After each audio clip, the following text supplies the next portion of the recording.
Alors, pour ces 3 derniers exercices donc d'acide base, on va commencer par le 68, auquel vous n'auriez pas pu répondre tout seul à toutes les questions parce qu'il manque des infos. Donc, on vous dit que l'hémoglobine, dont l'abréviation est Hb, est une protéine responsable du transport de l'oxygène dans le sang des mammifères, ça normalement vous le savez. Elle sert à fixer des atomes d'oxygène grâce à des atomes de fer, normalement, vous le savez aussi, on l'a vu en 4e. La fixation de l'oxygène varie en fonction du pH, ça par contre c'est nouveau. La réaction d'équilibre est la suivante. Donc ça veut dire que la fixation d'oxygène sur l'hémoglobine va libérer des H+, donc acidifier le sang. On vous demande d'avoir recours au principe de Le Chatelier pour répondre aux questions suivantes. Donc la question A, vous auriez pu y répondre tout seul. On vous demande quelle est la forme entre HbH4 et HbO2 qui est privilégiée au niveau, premièrement, des poumons et au niveau des cellules. Alors, dans les poumons, on a une concentration en oxygène qui augmente parce qu'on vient d'inspirer. Or, si la concentration en oxygène augmente, l'équilibre va se déplacer vers la droite. Ça, si vous êtes un peu perdu, je vous conseille de retourner voir du coup les vidéos qui sont en ligne dans le cours de 5e par rapport au déplacement d'équilibre.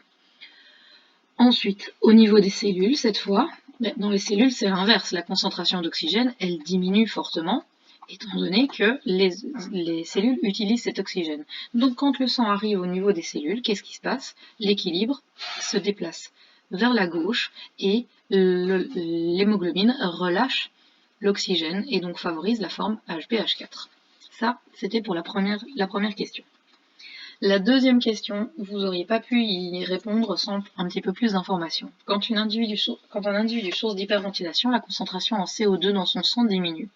En quoi cela modifie l'équilibre de la fixation de l'oxygène et en quoi le fait de respirer dans un sac permet de contrer cet effet. Alors pour pouvoir répondre, je vais vous donner des informations supplémentaires, qui est que le CO2 va réagir avec des ions H+, pour donner du H2CO2+, que parallèlement, le CO2 réagit avec de l'H2O pour donner du H2CO3 et que ce H2CO3 va se décomposer en 2H+, et du CO3- dans le sang. Donc, qu'est-ce qu'on dit ici? On dit que quand un individu souffre d'hyperventilation, sa concentration en CO2 diminue. Donc si, une fois que vous avez ces équilibres-là, si la concentration en CO2 diminue, ce qui se passe, c'est que ici le CO2 diminue, là, donc la concentration en H+, va augmenter, d'accord, selon cet équilibre-là.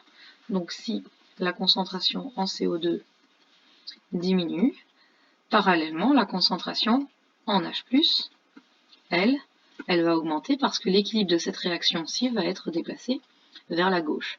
Or, si la concentration en H+ augmente, l'équilibre va se déplacer vers la droite et va en fait empêcher, vers la gauche, pardon, va empêcher la formation de HbO2, donc va empêcher l'oxygène d'être transporté. C'est pour ça que du coup, la concentration en HbO2 va diminuer parce que le O2 va être libéré en fait et ne va pas pouvoir se fixer à l'hémoglobine du fait de cette augmentation d'H+. Alors en quoi est-ce que respirer dans un sac va permettre d'augmenter? Ça maintenant vous pouvez y répondre. Si on respire dans un sac, on gonfle la concentration en CO2 au fur et à mesure, et si on gonfle la concentration en CO2, l'équilibre se redéplace vers la droite et la concentration de H+ diminue à nouveau et l'équilibre de cette réaction-ci va de nouveau être déplacé vers la droite. Alors, la réponse C, quand un individu est victime d'un arrêt cardiaque, on va lui acheter une solution de bicarbonate de soude, lui injecter, pardon. Le bicarbonate de sodium, c'est ça, Na2CO3. Justifier cette intervention. Alors là aussi, même chose, vous ne pouvez pas y répondre tout seul sans qu'on vous donne plus d'informations. Alors le Na2CO3, dans le sang, il va se dissoudre en 2Na+, plus du CO3 2-. Ça veut dire que si on suit ici toutes les réactions qu'on a écrites depuis tout à l'heure, on va remettre que c'est bien un H+, là. Donc, si j'injecte du Na2CO3, la concentration en CO3 2- va augmenter. Donc, si cette concentration en CO3 2- augmente, on va faire les réponses en mauve pour pas se perdre entre si cette concentration-là augmente, dans cette équation-ci, elle augmente aussi, ce qui permet de former beaucoup de H2CO3. Et si on a du H2CO3 qui est formé, on diminue la concentration de H+, du coup, parce qu'on a augmenté la quantité de CO3 de moins, et dans cette équation-ci, si on diminue la concentration de H+, on va faire repartir la circulation donc d'oxygène dans le sens qui va permettre du coup de ramener de l'oxygène et de rebooster en fait cette circulation et l'oxygène dans le corps. Alors, l'exercice 69. L'ion hypochlorite, OCl- ou ClO-, comme vous avez envie de l'écrire, est un puissant agent oxydant qu'on trouve souvent dans les nettoyants et désinfectants pour les travaux domestiques. C'est aussi l'ingrédient qui est utilisé pour chlorer l'eau des piscines. En plus de son pouvoir oxydant élevé, on verra les oxydations après, l'ion hypochlorite a une affinité importante pour les protons. C'est une base beaucoup plus forte que Cl-. Donc ça veut dire que OCl- plus H+, va avoir tendance à donner du HOCl. Il forme l'acide hypochloreux. Son Ka est égal à 3,5 10-8. Attention, c'est le Ka de HOCl et pas de OCl-. On vous demande de calculer le pH d'une solution aqueuse d'acide hypochloreux 0,1. Donc, on va me changer l'équation HOCl qui donne H++ OCl- avec une solution à 0,1 mol par litre. Son Ka est de 10-8. Donc la concentration en H+, est égale à Ka fois Ca exposant 1,5, soit Ka 3,5 fois 10-8 multiplié par 0,1 exposant 0,5. Ça donne 5,91610 exposant moins 2,45 mol par litre. Ça, c'est le H+. Et on prend le logarithme de ça. pH est égal à 4,23. Donc une fois que vous connaissez toutes les formules, c'est plus très compliqué. L'acide lactique, c'est un déchet métabolique qui s'accumule dans les tissus suite aux efforts.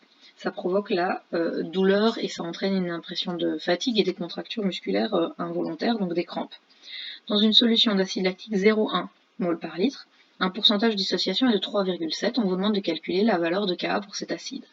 Donc, pas besoin d'écrire toute la formule de l'acide, H+, plus A-. Le pourcentage de dissociation, 3,7%, est égal à alpha sur la quantité initiale 0,1 fois 100. Donc la quantité d'alpha, ici j'en ai 0,1 moins alpha, plus alpha, plus alpha. Donc 3,7 divisé par 100 fois 0,1 est égal à alpha. 3,7 divisé par 100 fois 0,1, alpha est égal à 0,0037. Donc, qu'est-ce qu'on sait à propos de cet acide? On veut calculer le Ka, donc ça veut dire que la concentration en H+, est égale à la racine du Ka fois le Ca, vu que c'est la seule formule dans laquelle le Ka apparaît.